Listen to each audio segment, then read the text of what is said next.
All right, let's talk about something we all think we know inside and out, food. But what if I told you the story of what's on your plate is way bigger and way more complicated than you think? Today, we're going to unravel how our meals are tangled up with some of the planet's biggest, thorniest problems. Let's get into it. So let's start with a massive question, maybe one of the biggest. How do we end world hunger? I mean, it feels like it should have a simple answer, right? For ages, we thought it did. The answer seems obvious. Just grow more food. Simple. Makes total sense. But, and this is a huge but, that simple answer is completely wrong. It actually misses the entire point. See, the truth is, hunger isn't really about a shortage of food. It's about a massive, complex system that's broken in a dozen different ways. And to fix something that big, you need a much, much bigger blueprint. And believe it or not, that blueprint actually exists. Think of it as the world's ultimate to-do list, a plan that basically every country on Earth signed up for to tackle our biggest challenges together. They're officially called the Sustainable Development Goals, or SDGs for short. You can just picture it as a global master plan. All the UN nations got together and said, okay, these are the things we have to fix. The big goal? A better, safer, more sustainable world for every single one of us. And they put a deadline on it, 2030. Now, this isn't just some fluffy wish list. We're talking 17 major goals, broken down into 169 really specific targets. But here's the brilliant part, the real game changer. None of these goals stand alone. They're all woven together.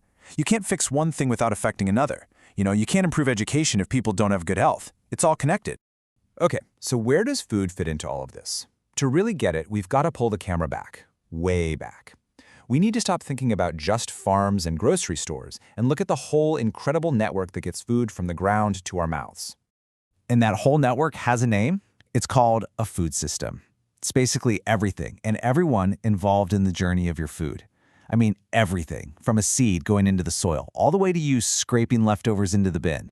And when I say everything, I mean it. We're not just talking about farmers and their land, we're talking about the water and the energy, the factories that process and package things, the trucks and ships that move it all around, the stores that sell it, and yeah, even us the consumers and what we decide to put on our plates. It is a gigantic, tangled web. All right, this is where it gets really interesting. This is the heart of what we're talking about today. Think of that goal for zero hunger, that's SDG number 2, as the hub of a giant wheel.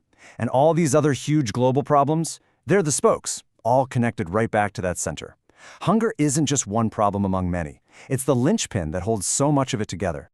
So spoke number 1, poverty. This one's the most obvious connection. Poverty and hunger are basically two sides of the exact same coin. If you're poor, you just can't afford good, healthy food. And if food prices suddenly shoot up, you're in serious trouble. But flip that around. A healthy food system that pays farmers and workers a decent wage, that becomes one of our best weapons against poverty. It's a direct link.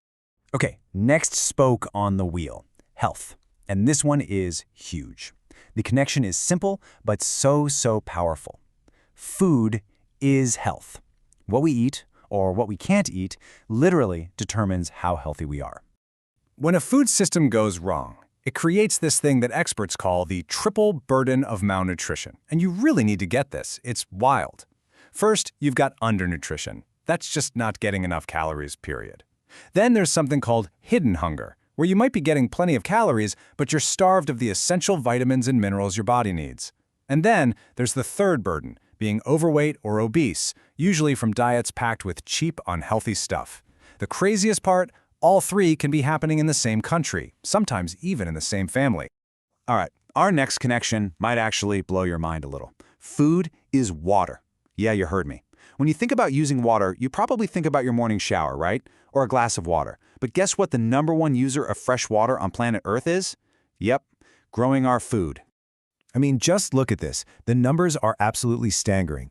Agriculture doesn't just use a little more water, it completely dwarfs everything else. Industry, our homes, all of it. So the takeaway here is crystal clear. You cannot solve the world's water problems if you don't change how the world's food is produced. They are locked together. And that leads us right to the next spoke of the wheel. And this one points directly at us.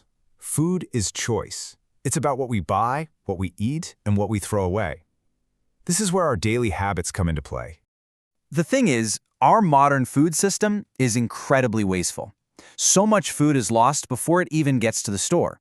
And then we waste a shocking amount of it after we buy it. On top of that, many of us eat diets that put a huge strain on the environment. When you add it all up, our little choices create a giant global impact. And that brings us to the final and maybe the most critical connection of all, the one we hear about every single day. Food is climate.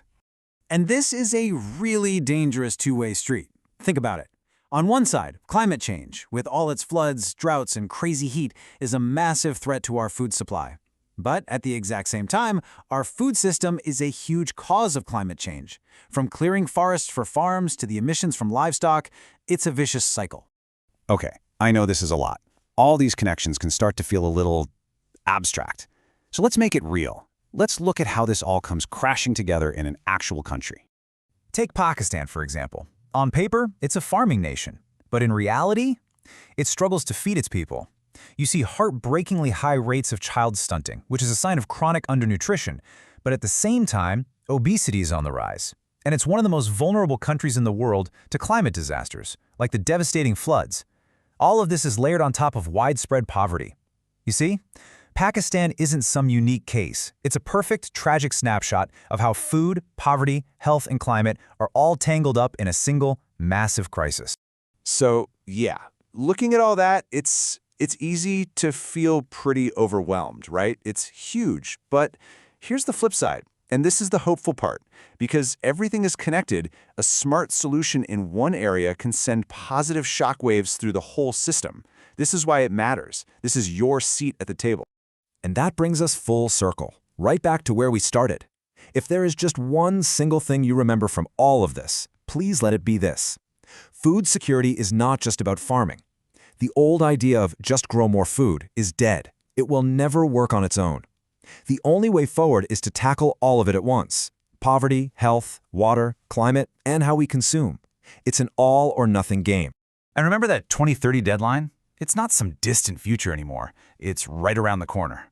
The world made these promises back in 2015, and now, with crisis after crisis hitting us, that clock is ticking louder than ever. We don't have time to fix these problems one by one. We have to think like this. We have to see the whole system, all the connections, all at once. Because here's the thing. Whether you know it or not, you already have a seat at this table. We all do. Every time you buy food, every time you choose what to eat, every bit of waste you avoid, you're making a move. You are a player in this system.